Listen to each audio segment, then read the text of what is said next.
Hi! నమస్తే. ఒక చిన్న మాట. కృష్ణా నది పరవళ్ళు చూస్తున్నారుగా? మామూలుగా లేదు ఉధృతం. ఆవిడ ఉగ్రరూపం చూస్తుంటే భయమే వేస్తుంది విజయవాడ వాస్తవులందరికీ. అందరూ వెళ్లి బ్యారేజ్‌ని చూస్తున్నారు అని తెలిసేసరికి నేను కూడా బయలుదేరాను. నేను బయలుదేరే రూట్‌లో నాకు ఒక పెద్ద ట్రక్కు మీద ఒక ఇనపది పెద్ద గేట్ అని అంటున్నారు అందరూ. అంటే బ్యారేజీకి సంబంధించిందా? లేదంటే బయట వేరేదో నాకు తెలియలేదు గానీ ఒక పెద్ద గేట్ లాగుంది. అది వెళ్తుంది. అది ఏంటి అని అడుగుదామంటే అక్కడ నాకు ఇన్ఫర్మేషన్ ఇచ్చేవాళ్ళు ఎవరూ లేరు. అంచేత సందిగ్ధంగానే అది ఏంటబ్బా అని చూస్తూ ఉండిపోయాను. వివరమైతే తెలియలేదు. అసలు బ్యారేజ్ దగ్గర గేట్ డ్యామేజ్ అయిందన్నారు కదా! అది ఎట్లా అయింది? ఎంత అయింది? అని ఒక క్లిప్పింగ్ అయితే నేను యాడ్ చేశాను చూడండి. బోట్లు ఫోర్స్‌గా వచ్చి ఒక బోట్ అయితే ఏకంగా గేట్ పైకి కూడా తగిలేసింది చూసారా? దానివల్ల కొంచెం డ్యామేజ్ అయింది. ఆ డ్యామేజ్ పెద్ద భారమేం కాదు.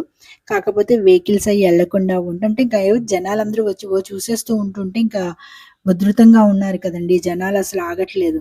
అందుకని బ్యారేజ్‌ని వైపు అటు ఇటు రానివ్వట్లేదు మాట పోలీసులు. ఇంకైతే బ్యారేజ్ మీద వెళ్ళే అవకాశం లేదు. ఇంకేం చేయాలి? నేనిక వెనక నుంచి సీతానగరం వైపు వెళ్ళాను. అంటే రామకృష్ణ మిషన్ రోడ్ నుంచి వెళ్తే అంటే ఆ బ్యారేజ్ దగ్గర నుంచి ఇటువైపు మన రైల్వే ట్రాక్ మధ్యలో కృష్ణా నది కనిపిస్తదన్నమాట. చూసారా? ట్రైన్ ట్రాక్ మీద వెళ్తుంది. ఆ రైల్వే ట్రాక్ మీద వెళ్ళే ట్రైన్ మాట అది. అది అట్లా ట్రైన్ వెళ్తుంది. చూసారా వాటర్ ఎంత ఫ్లోట్ ఉందో పైకొచ్చేసింది బాగా. కాకపోతే ఈ సీతానగరం అన్నది వచ్చేసరికి ఇది చాలా ఫ్లోటు ఇంచుమించుగా రోడ్డు వరకు వచ్చేసిందండి. ఒక్క స్టెప్ ఉందంతే. ఇంక లేదు. ఇంక ఆ స్టెప్ కూడా మనం దిగితే ఇంక వాటర్ వచ్చేస్తదనమాట. పోలీసులని రిక్వెస్ట్ చేస్తే నన్ను అలౌ చేశారు. అసలు ఎవరిని లోపలికి రానియట్లేదనమాట అక్కడ. నేను కొంచెం ఇలాగ వీడియో కోసం కావాలని నేను రిక్వెస్ట్ చేస్తే నన్ను కొంచెం ముందుకు రానిచ్చారు. అంతే తప్ప అసలు ఎవరిని బయటని లోపలికి రానివ్వట్లేదు. అక్కడ కూడా పోలీసులు బందోబస్తుగా ఉన్నారు.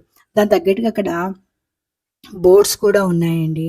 రెడీగా ఏంటండి ఈ బోట్స్ అంటే సేఫ్ సైడ్ అని కొంతమంది అన్నారు. కొంతమందేమో కొట్టుకు వచ్చాయి అని అన్నారు. అది కూడా వివరం సరిగ్గా చెప్పలేదు. భవానీ ద్వీపం దగ్గర ఉండే బోట్స్ ఇటు కొట్టుకొచ్చాయని కొంతమంది అన్నారు. లేదు ఇవి సేఫ్ సైడ్ అని పెట్టాను. చూసారా మీకు ఆ స్టెప్ దగ్గరికి తాకేసిందంటే ఒక్క స్టెప్ వాటర్ పైకి వచ్చింది అంటే ఇంక మనకి రోడ్డు మీదకి వచ్చేస్తదనమాట వాటర్. అంటే ఇది సీతానగరం రామకృష్ణ మిషన్ రోడ్డు మీదకి వచ్చేస్తదనమాట వాటర్. ఇంక వచ్చిందంటే ఇదంతా కూడా ఇంక మనము డేంజర్ అనే చెప్పాలి. అసలు ఆ ప్రకాశం బ్యారేజ్‌కి ఏకంగా 11,00,000 క్యూసెక్‌ల వాటర్ వచ్చేసిందంట అండి. అంత వాటరు అసలు నిజంగా ఇది హంసల దీవి వైపు వెళ్ళిపోతుంది. ఈ పైకి నుంచి వచ్చిన వాటర్ ఏదైనా సరే సముద్రంలోకి వెళ్ళేది హంసల దీవిలోకి కలవాలి. అక్కడ 2 పాయలున్నాయి. ఆ పాయల ద్వారా ఇది చీరిగా మారి అటునుంచి వెళ్ళిపోవాలన్నమాట. కాకపోతే ఇప్పుడు పరిస్థితి ఏమైందంటే అటు కూడా ఫ్లోట్ రివర్స్ వచ్చి అక్కడ కూడా వాటర్ ఎక్కువైపోయి ప్రవహించే వేగం పెరిగింది గానీ తగ్గడం లేదు.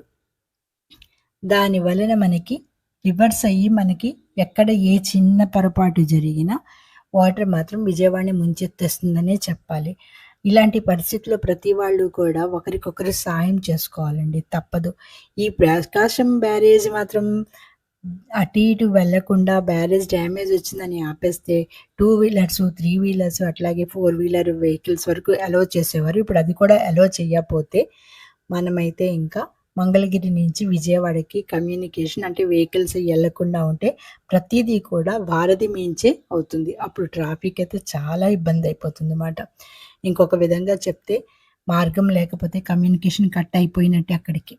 అలా ఉంది మాట అక్కడ. వెళ్ళే వాహనాలు అటు ఇటు వెళ్ళవు. కొన్ని చోట్లయితే ఈ కరెంట్ లేదండి. కొన్ని చోట్ల సిగ్నల్స్ లేవు. చాలా ఇబ్బంది పడుతున్నారు ప్రజలు. అటు నగరు, భవానీపురము వాళ్ళందరూ కూడా చాలా ఇబ్బంది పడుతున్నారు. మీకెవరైనా తెలిసిన వాళ్ళున్నా, లేదంటే మీరేమైనా సహాయం చేయదలుచుకున్నా, మీకు తెలిసిన వాళ్ళతో తప్పకుండా సహాయం చేయండి, చేయించండి. Thank you for watching. Thank you.